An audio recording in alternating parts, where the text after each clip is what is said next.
স্টোরিটি আমাকে দিয়েছে আলামিন। আলামিনকে তো আপনারা চেনেন, সেই নড়াইলের ছেলেটি যার স্টোরি আপনারা অনেক পছন্দ করেন। এবারের ঘটনাটি black magic related. Black magic নিয়ে এই চ্যানেলে এটি প্রথম ভিডিও যাচ্ছে এখন আমাদের। আসলে ব্ল্যাক ম্যাজিক নিয়ে আমরা অনেকে অনেক কথা বলি। ব্ল্যাক ম্যাজিকের যত ঘটনা সাধারণত প্রচারিত হয়, এই ঘটনাগুলি ভিকটিমকে কেন্দ্র করে। কোন মানুষের কি পরিণতি হয়েছে সেটাকে আমরা ফুটিয়ে তুলি, কিন্তু আসলে ব্ল্যাক ম্যাজিক যারা করছে তাদের পরিণতি কি হচ্ছে এটা কিন্তু আমাদের আলোচনার অনেকটাই বাইরে থেকে যায়। খুব কম ঘটনাতেই ব্ল্যাক ম্যাজিকের পরিণতি, মানে যিনি করছেন ব্ল্যাক ম্যাজিক তার পরিণতিটা আমরা সাধারণত কম জানতে পারি। এবারের ঘটনাটি ঠিক তেমনি একটি ঘটনা, যেখানে যিনি ব্ল্যাক ম্যাজিক করেছেন এমন দুই ব্যক্তির পাল্টাপাল্টি পরিণতিকে কেন্দ্র করে আজকের এই ঘটনা আপনারা শুনতে যাচ্ছেন। তো আর কথা না বাড়িয়ে চলে যাই মূল ঘটনায়। ঘটনাটির স্থান নড়াইল জেলার লোহাগাড়া উপজেলার শালনগর ইউনিয়নে। আর ঘটনাটির সময় যখন শুরু হয় এটি মোটামুটি 1996 সাল থেকে 2005 কি 6 সালের মধ্যবর্তী সময়। এই প্রায় 10 বছরের একটি টাইম রেঞ্জ রয়েছে এখানে। শালনগর ইউনিয়নে একজন ফকির বা কবিরাজ আমরা যেটাকে বলি, বা তান্ত্রিক বলি, যেটা সাধারণত গ্রামের ভাষায় তাদের নামের শেষে ফকির শব্দটা যোগ করা হয়। এমন একজন ফকির ছিলেন, তার নাম হচ্ছে এনায়েত ফকির।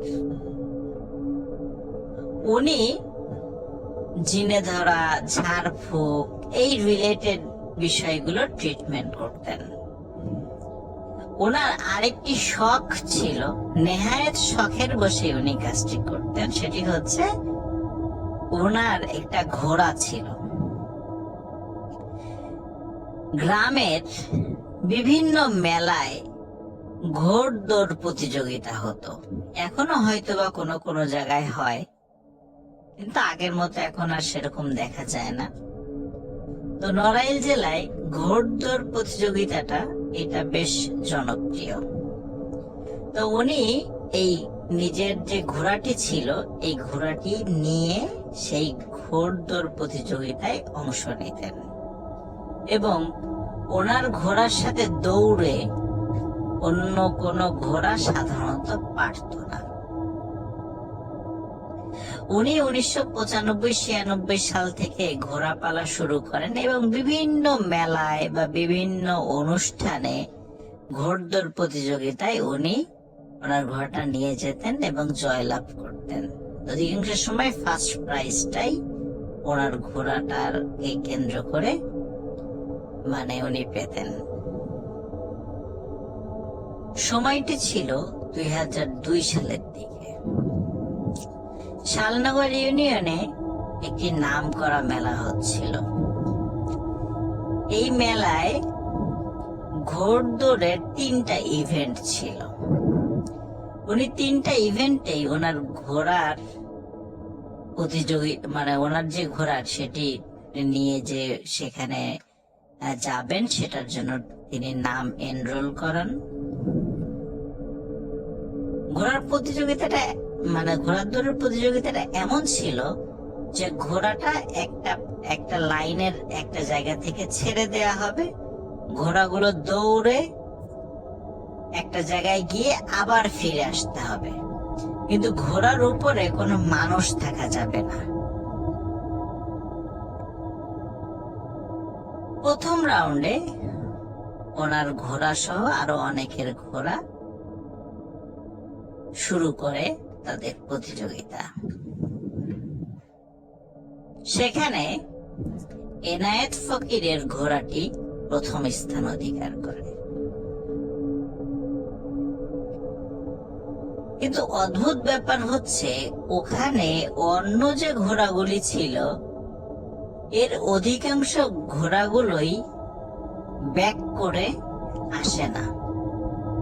মানে তারা দৌড় শুরু করেছে এবং একটা জায়গায় যায় ফিরে আসার সময় তারা ফিনিশ লাইনে না এসে অন্যদিকে দৌড়ে চলে গেছে।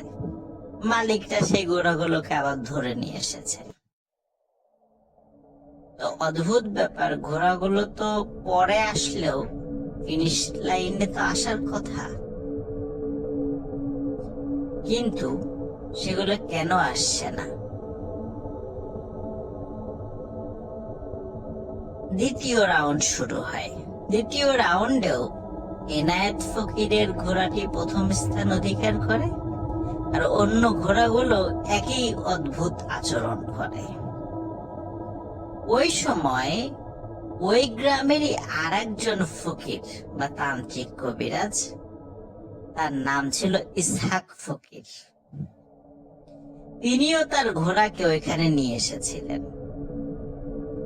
দুইবার দুইটা ইভেন্টে ঘোড়াকে নামিয়ে তিনি কোনো ফল পেলেন না, মানে জয়লাভ করতে পারেননি।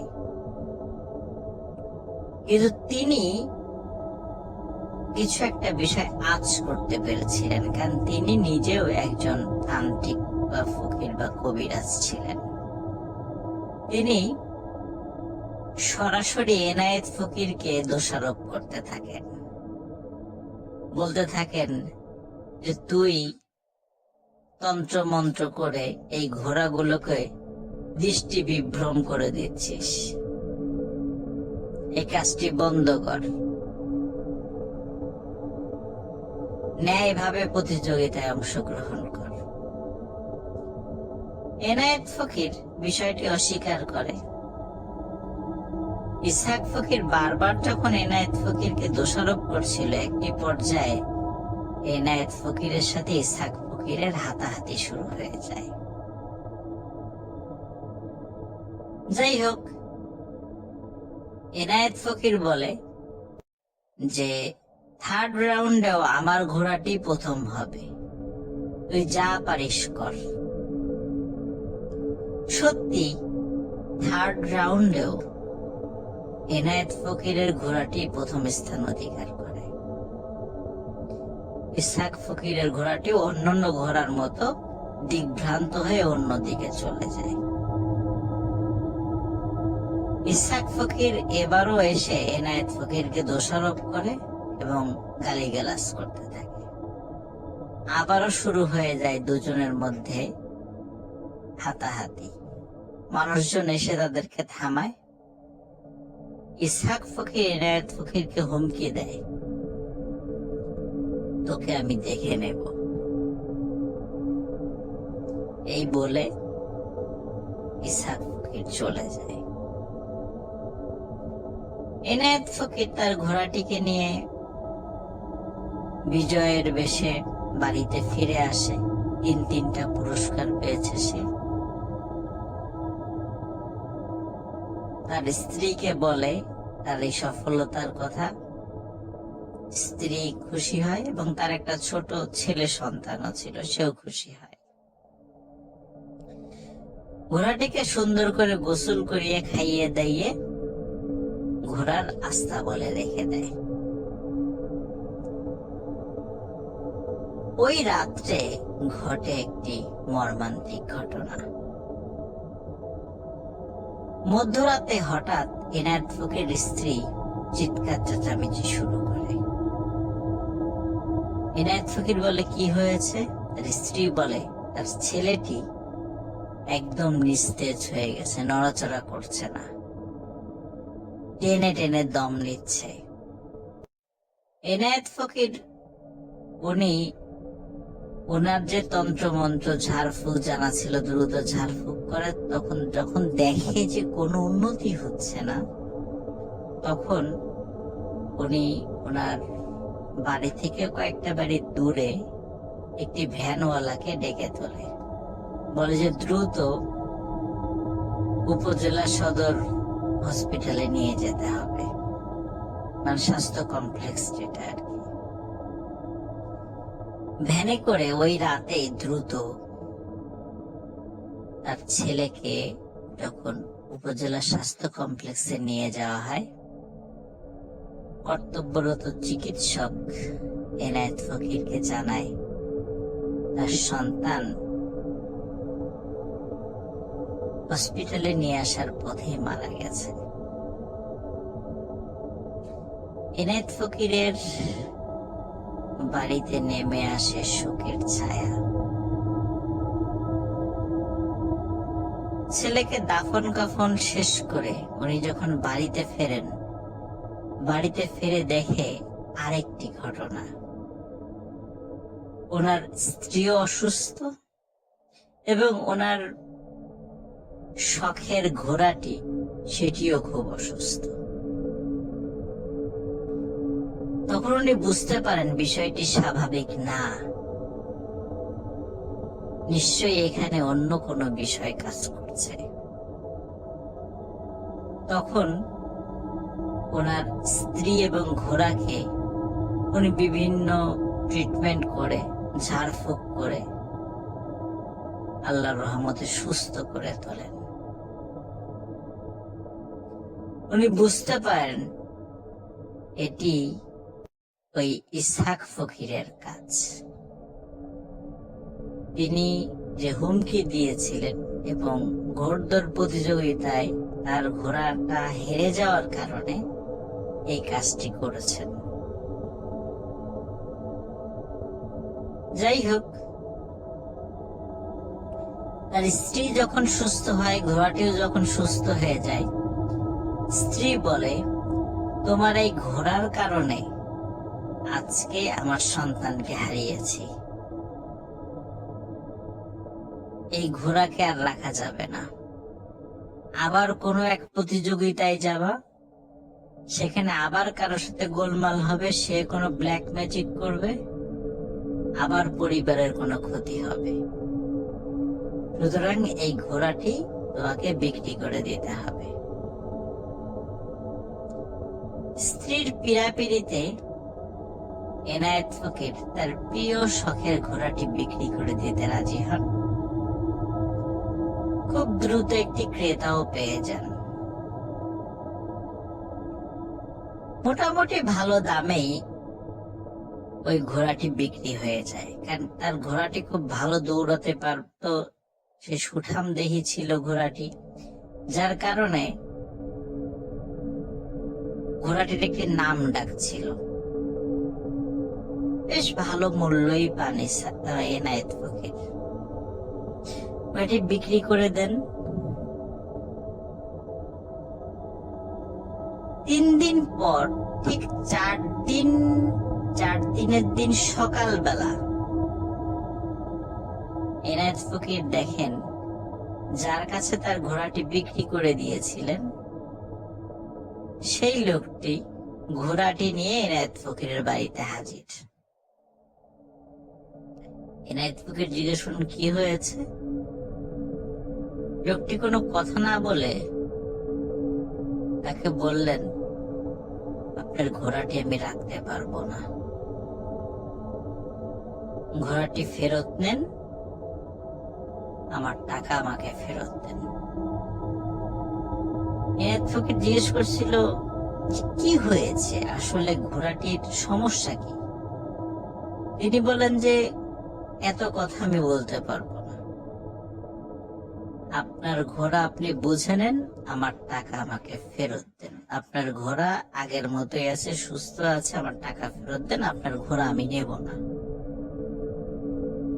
এনায়েত ফকির বারবার সমস্যা বা এই সমস্যার কারণ বা কেন নিয়ে এসেছে এই বিষয়গুলো জিজ্ঞেস করলেও ওই লোকটি কোনো কথা বলতে রাজি হচ্ছিলেন না। যাই হোক, নিরুপায় হয়ে এনায়েত ফকির ঘোড়ার টাকার ফেরত দেন এবং ঘোড়াটিকে রেখে দেন।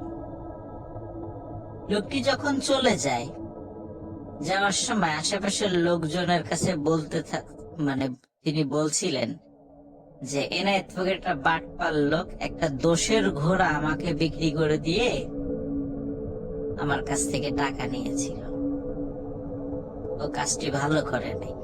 এই বলে উনি চলে যান। যাই হোক, কয়েকদিন পর আরেকজন ক্রেতার কাছে এনায়েত ফকির ঘোড়াটি বিক্রি করে দেন।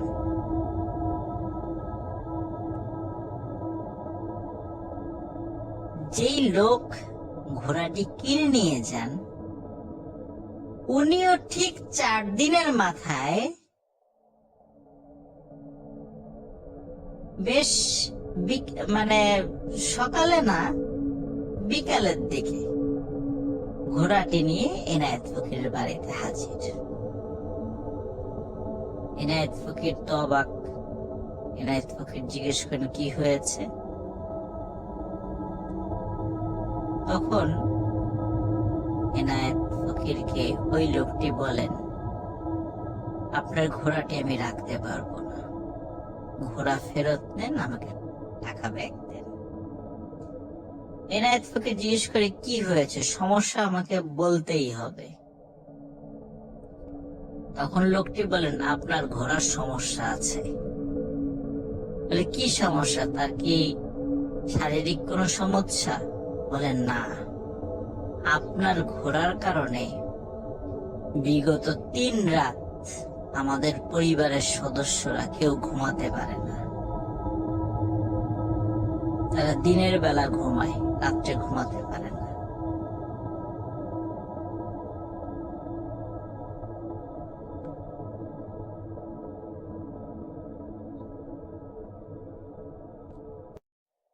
এনায়েত ফকির লোকটির কথা শুনে খুবই অবাক হয়।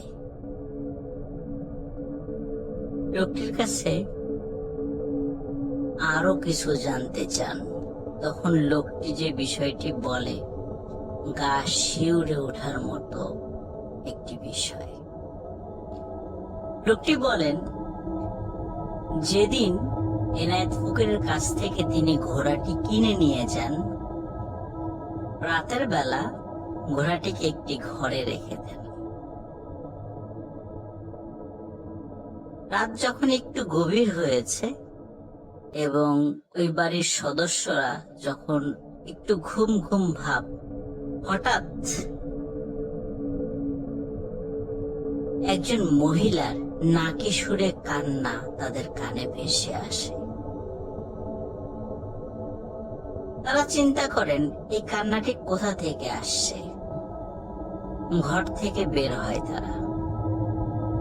হয়ে তারা বুঝতে পারেন, এই কান্নার শব্দটি ঘোড়া যেই ঘরটিতে রাখা হয়েছে সেখান থেকে আসছে।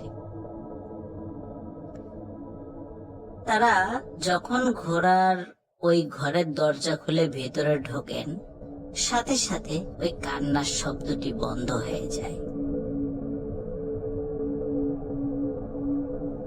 তারা আশেপাশে খুঁজে দেখেন কাউকে দেখা যায় কিনা। না, কাউকে দেখা যায় না।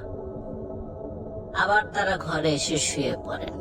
যখনই তারা আবার একটু ঘুম ঘুম ভাব এসেছে, আবার ওই কান্নার শব্দটি তাদের কানে ভেসে আসে এবং কান্নার শব্দটি ক্রমশ তীব্র হতে থাকে। মানে কেউ যে ঘুমিয়ে পড়বে সে উপায় নেই, শব্দটি আস্তে আস্তে তীব্র হতে থাকে। তারা আবার ঘর থেকে বের হয়। তারা বুঝতে পারে এই কান্নার শব্দটি ওই ঘোড়ার ঘর থেকে আসছে। আবারও যখন ঘোড়ার ঘরে যায়, তারা কোনো কান্নার শব্দ পায় না, থেমে যায় সেই শব্দ। এভাবে সারাটি রাত তারা ঘুমাতে পারে না। সকালের দিকে যখন সূর্য ওঠে, তখন আর সেই কান্নার শব্দ শোনা যায় না।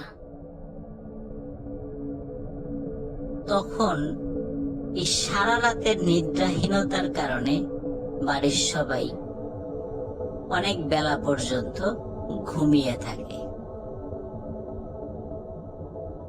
পরের দিন একই ঘটনা ঘটে, কিন্তু সেদিন গতকালকের তুলনায় কান্নার শব্দটা আরো বেশি। একই রকম ভাবে তারা যখন ঘোড়ার ঘরে ঢোকে তখন দেখে একদম শান্ত, কোনো শব্দ নেই। আবার ঘরে আসলে আবার কান্নার শব্দ, ক্রমশ জোরালো হয়, কোনোভাবেই তারা ঘুমাতে পারে না। তৃতীয় দিন রাত্রে যখন একই ঘটনা ঘটতে থাকে এবং সেবার অসহনীয় পর্যায়ের জোরে জোরে কান্নার আওয়াজ, তখন তারা আর সহ্য করতে পারে না।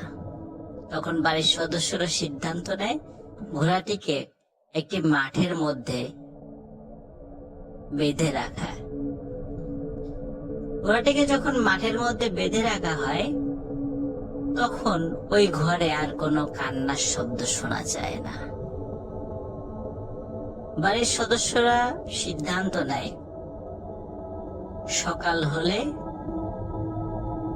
এই ঘোড়াটিকে তাদের মালিকের কাছে, মানে আগের মালিকের কাছে ফিরিয়ে দিয়ে টাকা ফেরত নিয়ে আসা। কারণ আগের মালিক হয়তোবা ইচ্ছাকৃতভাবে এই ঘোড়াটি কাছে রাখতে পারেনি, এই সমস্যার কারণে তাদের কাছে বিক্রি করে দিয়েছে এবং এই সমস্যার কথাটা তাদেরকে জানায়নি। এই চিন্তা করে তারা সিদ্ধান্ত নেয় ঘোড়াটিকে ফেরত দেওয়া হবে। যেহেতু অনেক রাত পর্যন্ত ওই রাত্রেও তারা ঘুমাতে পারেনি, বেশ বেলা পর্যন্ত ঘুমিয়ে দুপুরের পরে খাওয়া দাওয়া করে ওই লোকটি ঘোড়া নিয়ে রওনা দেয়। বিকালে এসে এনায়েত ফকিরের বাড়িতে পৌঁছায়। এনায়েত ফকিরকে যখন এই বিষয়গুলি খুলে বলে, এনায়েত ফকির খুবই অবাক হয়, কারণ এতদিন ধরে এই ঘোড়াটি তিনি পেলেছেন, কখনো এই সমস্যা হয়নি। তবে হঠাৎ কেন এই সমস্যা এখন দেখা দিচ্ছে উনি কিছুটা বুঝতে পারেন।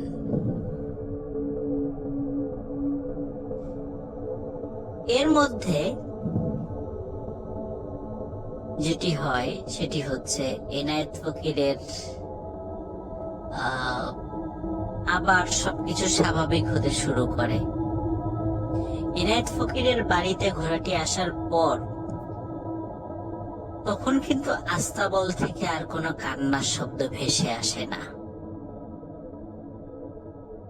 কিন্তু এনায়েত ফকির দেখে যে ঘোড়াটিকে যখন ঘোড়ার জন্য নির্ধারিত যে জায়গাটি সেখানে রাখা হয়, ওই ঘোড়াটি অঝোর ধারায় কাঁদতে থাকে, কিন্তু কোনো মহিলার নাকি সুরে কান্নার ভেসে আসে না। এনায়েত ফকির চিন্তা করে যে ঘোড়াটিকে আর হয়তো বা আস্তাবলে রাখা যাবে না, তাকে মাঠে কোনো একটা জায়গায় রাত্রে বেঁধে আসতে হবে, কারণ ঘোড়াটির নিশ্চয়ই কোনো সমস্যা হয়েছে যেটি তিনি বুঝতে পারছেন না। যাই হোক, এর মধ্যে পেরিয়ে যায় প্রায় 2 থেকে 2.5 বছর। এনায়েত ফকিরের ঘর আলো করে আরেকটি পুত্র সন্তান আসে, সেও বড় হতে থাকে। একদিন দুপুর বেলা একটি ভ্যান এনায়েত ফকিরের বাড়িতে আসে।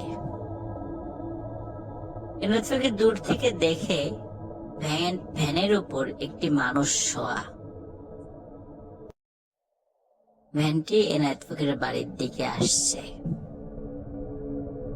এনায়েত ফকিরের বাড়িতে যখন ভ্যানটি আসে তখন দেখে ভ্যানের উপর একদম শুকনো লিকলিকে একজন মানুষ শুয়ে আছে, খুবই অসুস্থ, হাড্ডিসার হয়ে গেছে। এনায়েত ফকির দেখে চিনতে পারেন এই লোকটি আর কেউ নয়, সেই ইসহাক ফকির। ইসহাক ফকিরের উঠে বসার শক্তি শরীরে ছিল না। ইসহাক ফকির শুয়ে শুয়েই এনায়েত ফকিরকে বলতে থাকে যে ভাই, আমি বিশাল এক অন্যায় করেছি। সেদিন মেলায় তোমার সাথে ঝগড়াঝাটি করে তোমার পরিবারের উপর আমি ব্ল্যাক ম্যাজিক করেছিলাম, যার কারণে তোমার সন্তান মারা যায়। তোমার স্ত্রী এবং ঘোড়ার উপরও করেছিলাম, কিন্তু তারা সুস্থ হয়ে গেছে। তুমি তোমার সন্তানকে মৃত দেখে আমার উপর ক্ষিপ্ত হয়ে তুমি আমার উপর ব্ল্যাক ম্যাজিক করেছো। আমারও সন্তান মারা গেছে, আমার স্ত্রী মারা গেছে, আমিও মৃত্যু শয্যায়। তুমি আমাকে ক্ষমা করে দাও, আমার উপর থেকে তোমার ব্ল্যাক ম্যাজিক তুলে নাও, আর আমাকে মাফ করে দিও। এনায়েত ফকির ইসহাক ফকিরের উপর এতটাই ক্ষিপ্ত ছিল যে সে তাকে ক্ষমা করে না, এবং ওই মৃত্যু শয্যায় ইসহাক ফকিরকে দূর দূর করে বাড়ির থেকে বের করে দেয়। এনায়েত ফকিরের স্ত্রী এই ঘটনা দূর থেকে দেখছিল। তিনি বলছিলেন যে আমাদের তো এক সন্তান চলে গেছে, আল্লাহর একটা সন্তান দিয়েছে, তুমি তাকে মাফ করে দাও। কিন্তু এনায়েত ফকির তার স্ত্রীর কথা শোনে না। সে তার সিদ্ধান্তে অটল থাকে এবং সে বলে, হ্যাঁ, আমি তোর উপর ব্ল্যাক ম্যাজিক করেছি, আমার সন্তান হত্যার প্রতিশোধ নিয়েছি, আমি তোকে ক্ষমা করব না, আমার বাড়ির থেকে বের হয়ে যা। তাকে দূর দূর করে বাড়ির থেকে তাড়িয়ে দেয়। এই ঘটনার পরের দিন এনায়েত ফকিরের কাছে খবর আসে ইসহাক ফকির মারা গেছে। শুনে এনায়েত ফকির মনে মনে খুশি হয়, কারণ এই ঘটনার তো আসলে কোনো বিচার হবে না, পুলিশি কোনো কেসও হবে না, সে তার সন্তান হত্যার প্রতিশোধ নিতে পেরেছে। এরপরে বেশ কয়েকদিন স্বাভাবিকভাবে কেটে যায়। প্রতি রাত্রে এনায়েত ফকির তার সেই ঘোড়াটিকে মাঠে বেঁধে আসতো। এক রাতে খাওয়া দাওয়া করে ঘোড়াটিকে মাঠে বেঁধে আসতে চায়। সাধারণত তার বাড়ি থেকে 5 থেকে 7 মিনিটের হাঁটা পথের দূরত্বে ঘোড়াটিকে বেঁধে আসে। তার স্ত্রী বুঝতে পারে অনেকক্ষণ হয়ে যাচ্ছে, এনায়েত ফকির আর ফিরে আসছে না। 1 ঘন্টা, 2 ঘন্টা, 3 ঘন্টা হয়ে যায়, ফিরে আসছে না। তার স্ত্রীর মনে সন্দেহ হয়।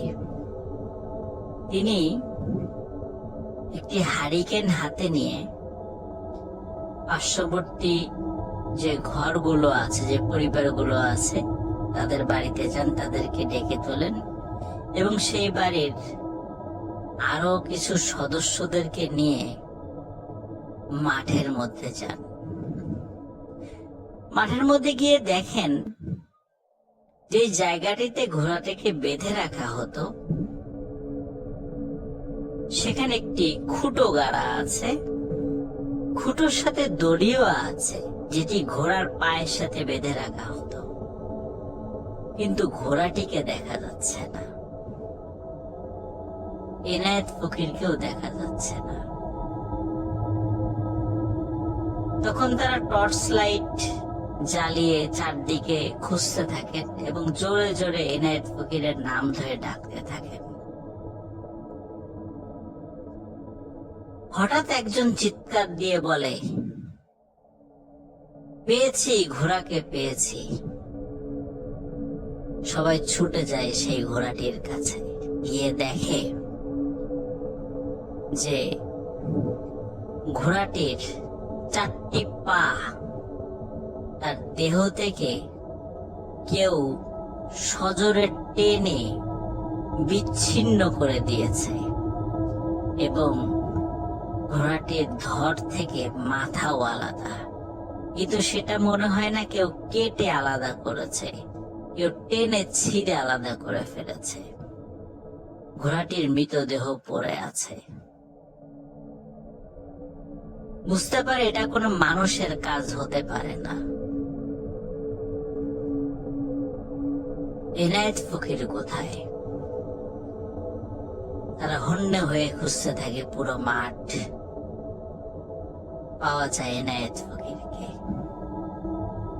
সেই ঘোড়াটির মতো একই রকম ভাবে মর্মান্তিক ভাবে এনায়েত ফকিরের শরীর থেকে হাত, পা, মাথা বিচ্ছিন্ন অবস্থায় পাওয়া যায়। প্রিয় লিসেনার্স, পরবর্তীতে জানা যায় যে ইসহাক ফকির কিছু জিন পালতেন।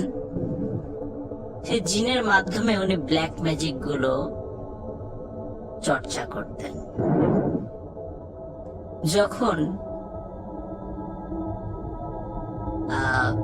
ইসহাক ফকিরও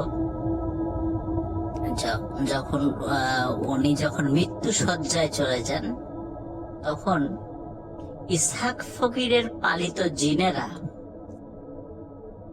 তারা ইসহাক ফকিরকে পরামর্শ দেয় যে এনায়েত ফকির তার উপর যে ব্ল্যাক ম্যাজিক করেছে এটি তারা কাটাতে পারবে না। অবশ্যই এনায়েত ফকিরকে কাছে গিয়ে ক্ষমা চাইতে হবে। তিনি যদি এই ব্ল্যাক ম্যাজিকটা কাটান তবে উনি বাঁচতে পারবেন, তাছাড়া বাঁচা সম্ভব নয়। এই জন্যই ইসহাক ফকির এনায়েত ফকিরের বাড়িতে গিয়েছিলেন, কিন্তু মৃত্যু শয্যায় দেখেও এনায়েত ফকির ইসহাক ফকিরকে ক্ষমা করেননি। ইসহাক ফকির মারা যায়। ইসহাক ফকিরের যে পালিত জিনেরা ছিল তারা এনায়েত ফকিরের উপর খুবই ক্ষিপ্ত হয়। তারা চিন্তা করে এর প্রতিশোধ নিতেই হবে, তাদের মালিকের হত্যার প্রতিশোধ নিতেই হবে। কারণ মৃত্যু শয্যায় একজন মানুষ ক্ষমা চেয়েছে, ক্ষমা চাইলে তো আল্লাহ মাফ করে দেন, কিন্তু সে কেন ক্ষমা করলো না? এই জন্য তারাও সুযোগের অপেক্ষায় ছিল। এই সুযোগ চলে আসে একদিন। যখনই সেই সুযোগটি পায় তখনই সেই ঘোড়া আর এনায়েত ফকিরকে ওই জিনেরা নির্মম ভাবে হত্যা করে। প্রিয় লিসেনার্স, ওই ঘোড়াটি কেন কাঁদত? আসলে জানা যায় বা পরবর্তীতে জানা গিয়েছিল যে ওই ঘোড়াটি সবসময় এই চিন্তা করে কাঁদত যে তার মালিক খুব তাড়াতাড়ি হয়তো বা মারা যাবে, তার উপর বিপদ আসছে। যেহেতু তার উপর ব্ল্যাক ম্যাজিক করা হয়েছিল, ওই ঘোড়াটির সাথেও একটি জিন থাকত, সে ওই ঘোড়াটিকে পাহারা দিত। সেও তার মালিকের জন্য কান্নাকাটি করত, কিন্তু সে জিনটি ছিল বোবা, সে কিছু বলতে পারত না।